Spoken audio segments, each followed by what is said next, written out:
नमस्कार, आदाब, सत श्री अकाल। स्वागत है आप सभी का आपके अपने यूट्यूब चैनल पर। आप सबको पता है कि रेलवे में एनटीपीसी की वैकेंसी आ चुके हैं। शिक्षक भर्ती की परीक्षा होने वाली है। इसी के साथ साथ आपकी यूपी पेट की परीक्षा, यूपी ट्रिपल एससी वैकेंसी, लेखपाल की वैकेंसी, एसएससी जीडी की वैकेंसी, इस टाइम पे बहुत सारी वैकेंसीज हैं और आपको इसी टाइम का यूटिलाइज करना है, क्योंकि आप सबको पता है कि बहुत जल्द उत्तर प्रदेश विधानसभा के चुनाव होने वाले हैं।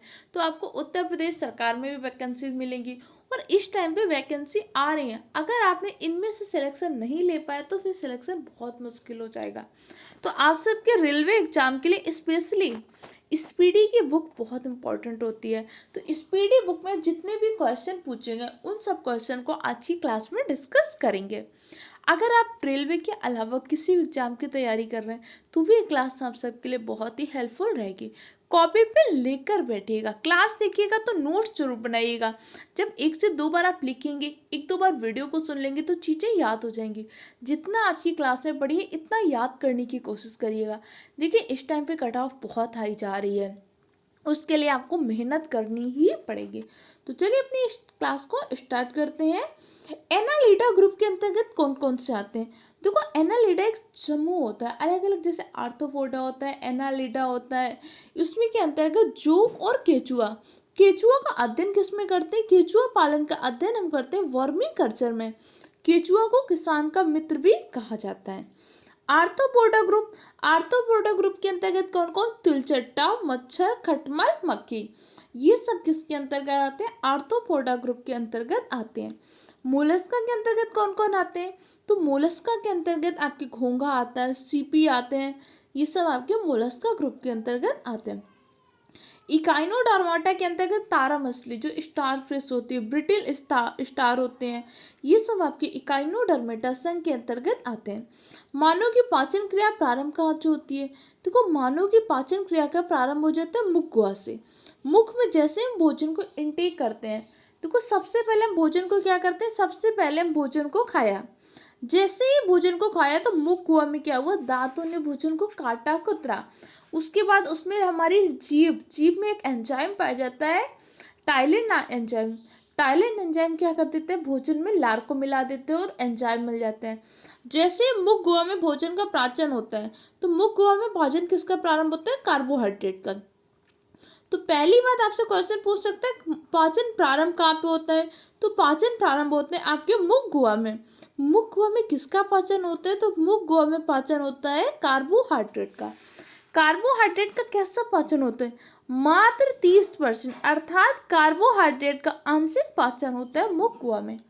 आप कहेंगे कैसे पता चलता है कार्बोहाइड्रेट का पाचन होता है? कभी आप सूखी रोटी लीजिएगा, उसको थोड़ी देर खाते रहिएगा, देखेंगे रोटी खाते खाते आपको मीठी लगने लगती है। क्यों? क्योंकि जो शुगर होती है ना, कार्बोहाइड्रेट, वो किस में टूटने लगती है? माल्टोज में टूटने लगती है, उसका पाचन होना प्रारंभ हो जाता है। तो पाचन प्रारंभ कहाँ से होता है? पाचन प्रारंभ होता है मुख गुहा। पाचन पूर्ण रूप से संपन्न कहाँ पे होता है? पूर्ण रूप से पाचन होता है छोटी आंत में। छोटी आंत में क्या होता है? पूर्ण रूप से पाचन होता है। जबकि पूर्ण रूप से अवशोषण कहाँ पे होता है? पूर्ण रूप से अवशोषण होता है आपकी बड़ी आंत में। देखो इसे थ्योरी क्लासेस पढ़ी थी पेड बैच में, जब हमने बायोलॉजी की थ्योरी पढ़ी है तो वहाँ पे बहुत सारी चीज़ें डिटेल में डिस्कस की है। इसके साथ साथ ऑफलाइन क्लासेस में भी मैंने डिस्कस किया है। अभी हम क्या करेंगे? बहुत डिटेल से थ्योरी नहीं करेंगे। अभी हमें क्या करना है? सिर्फ देखना है कि कैसे क्वेश्चन आ रहे हैं, किस टॉपिक से आ रहे हैं, और पेड क्लास में आपको ये सारी चीज़ें बहुत डिटेल से पढ़ाई जा रही हैं। आप दोनों क्लासेस को देखते रहिएगा, आप आसानी से बहुत अच्छे नंबर स्कोर कर लेंगे। तो मानव में पाचन की क्रिया प्रारंभ कहाँ से होती है? मुख गुहा से। पूर्ण रूप से पाचन कहाँ पे होता है? छोटी आंत में। पूर्ण रूप से अवशोषण कहाँ पे होता है? पूर्ण रूप से अवशोषण होता है बड़ी आंत में। मुख गुहा में कौन सा पाचन होता है? तो मुख गुहा में कार्बोहाइड्रेट का पाचन होता है। मुख गुहा के भाग कौन कौन होते हैं? मुख गुहा के भाग होते हैं 3, एक होता है जीभ, एक होता है दांत, एक होते हैं आपके ओष्ठ। ये तीनों क्या होते हैं? मुख गुहा के भाग होते हैं। जीभ क्या करता है? जीभ हमारे भोजन को टेस्ट करता है और भोजन को स्वाद बताता है। इसके साथ साथ दांत क्या करते हैं? भोजन को काटने, फाड़ने, कुरतने, पीसने में सहायक होते हैं। ओष्ठ क्या करते हैं? ओष्ठ हमारे बोलने में भी सहायक होते हैं, और खाना खाते हैं तो खाना गिर नहीं जाता। एड्स क्या करते हैं? कवर का काम भी करता है।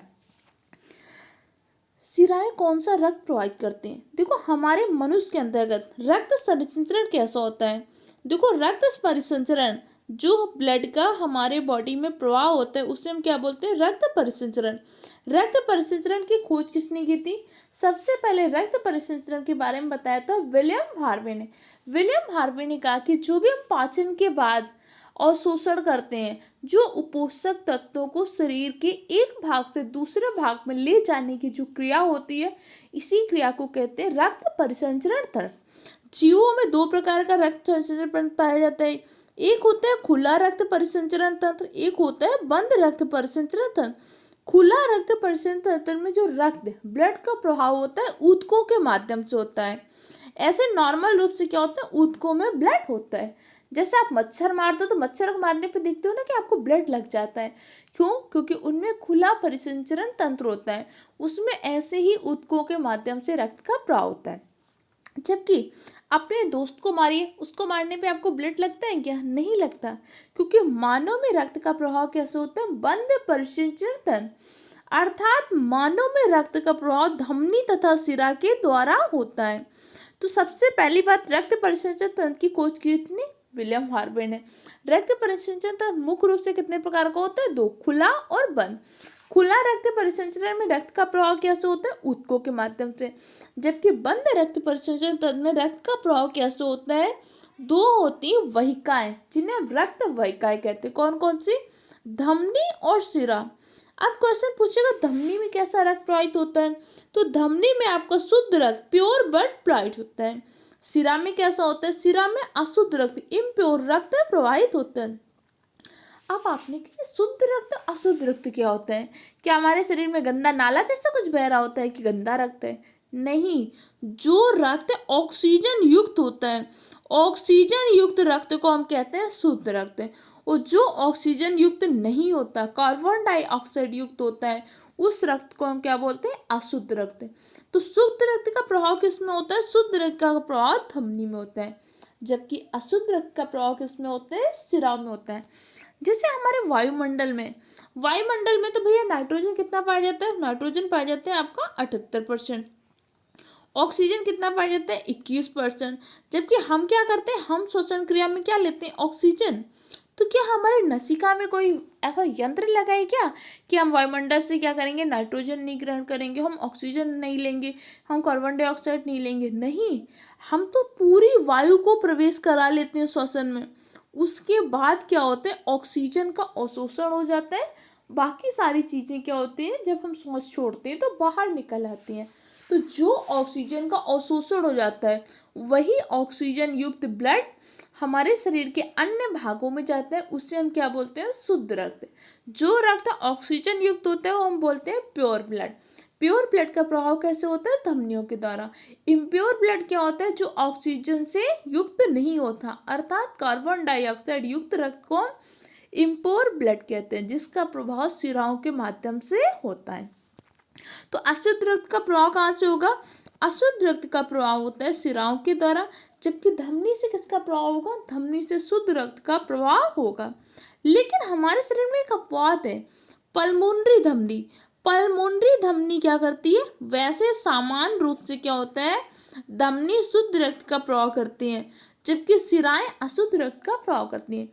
लेकिन पल्मोनरी धमनी एकमात्र ऐसी धमनी है जो क्या करती है? अशुद्ध रक्त का प्रवाह करती है। जबकि पल्मोनरी सिरा एकमात्र ऐसी सिरा है जो कि शुद्ध रक्त का प्रवाह करती है। तो इन दोनों को अपवाद वाली याद रखिएगा। और नॉर्मली शुद्ध रक्त का प्रवाह होता है धमनी में, अशुद्ध रक्त का प्रवाह होता है सिराओं में। कौन सा विटामिन जल में घुलनशील होता है? देखो विटामिन क्या होते हैं? विटामिन हमारे शरीर की रोगों से रक्षा करते हैं। विटामिन हमारे प्रतिरक्षा तंत्र को मजबूत बनाते हैं। विटामिन की खोज किसने किया था? फंक ने विटामिन का नामकरण किया था। अब विटामिन की घुलनशीलता के आधार पर हमने दो पार्ट में विटामिन को डिवाइड किया है। कुछ विटामिन होती है जो जल में घुलनशील होती हैं, कुछ विटामिन होती है जो कि वसा में घुलनशील vitamin. Vitamin D, vitamin E, vitamin के, विटामिन ए। डी का विटामिन क्या होता है? आपका वसा में घुलनशील विटामिन होता है। विटामिन बी और विटामिन सी क्या होते हैं? जल में घुलनशील विटामिन होते हैं। अब आपके एग्जाम में क्या कर सकता है, इन विटामिन के केमिकल नेम से क्वेश्चन पूछ सकते हैं, इनकी कमी से होने वाला रोग पूछ सकता है, कि विटामिन B12 में कौन सी धातु को आई जाती है, ऐसे क्वेश्चन आपके एग्जाम में पूछे गए। विटामिन ए का केमिकल नेम होता है रेटिनाल। विटामिन ए की कमी से होने वाला रोग है रतौंधी और जीरोप्थेलिमिया। विटामिन बी को हम कॉम्प्लेक्स विटामिन कहते हैं। विटामिन B1 का केमिकल नेम है थायमीन। विटामिन B1 की कमी से होने वाला रोग है बेरी। B1 की कमी से कौन सा रोग हो जाता है, बेरी हो जाता है। विटामिन सी का केमिकल नेम है स्कारविक एसिड। विटामिन सी की कमी से होने वाला रोग है स्कर्वी। इस तरीके से इन सब चीज़ों को ध्यान रखिएगा। सोडियम का काम क्या होता है, देखो सोडियम क्या करता है, हमारे रक्त दाब को नियंत्रित करता है तथा जल का संतुलन बनाए रखने में सहायक होता है। देखो अगर आपने ये सारी चीज़ें नहीं पढ़ी हैं तो बायोलॉजी की थ्योरी क्लासेस आपके चैनल में भी पढ़ी हुई हैं, उन सबको जरूर पढ़ लीजिएगा। इसके अलावा पेड क्लासेस में तो आपकी चल रही, उनको अच्छे से पढ़ते जाइएगा। विटामिन सोडियम क्या करता है, एक तो आपके ब्लड प्रेशर का नियंत्रण करता है। जैसे किसी व्यक्ति का हम कह देते हैं ना कि अगर बीपी बढ़ा हुआ है तो कह देते हैं कि भाई आप क्या करिएगा, नमक थोड़ा सा कम खा लीजिएगा। जिसका बीपी कम होता है उससे बोलते हैं भाई नमक चीनी का घोल पी लो या नमक का घोल बना के पी लो। बीपी का नियंत्रण कौन सा खनिज लवण करता है, बीपी का नियंत्रण करता है सोडियम। देखो हमारे शरीर के पोषक तत्व कौन कौन से होते हैं, कार्बोहाइड्रेट, फैट, प्रोटीन, विटामिन, जल, फाइबर्स, खनिज लवण, ये सब क्या होते हैं, भोजन के प्रमुख पोषक तत्व होते हैं। ब्रेक डाउन ऑफ फूड, भोजन के जटिल अणुओं से सरल अणुओं में तोड़ने की प्रक्रिया क्या होती है, पाचन से क्या होते हैं, प्रमुख पोषक तत्वों को ग्रहण करते हैं। क्योंकि हमारे शरीर की जैविक क्रियाओं के संचालन के लिए पोषण की जरूरत है कि नहीं, तो कार्बोहाइड्रेट होता है, प्रोटीन होता है, फैट होता है, विटामिन होता है, खनिज लवण में सोडियम हो गया, मैग्नीशियम हो गया, आपका आयोडीन हो गया, ये सब क्या है हमारे शरीर के लिए प्रमुख आवश्यक खनिज तत्व हैं। तो सोडियम का काम क्या होता है, एक तो आपके ब्लड प्रेशर का नियंत्रण करता है, जल का संतुलन।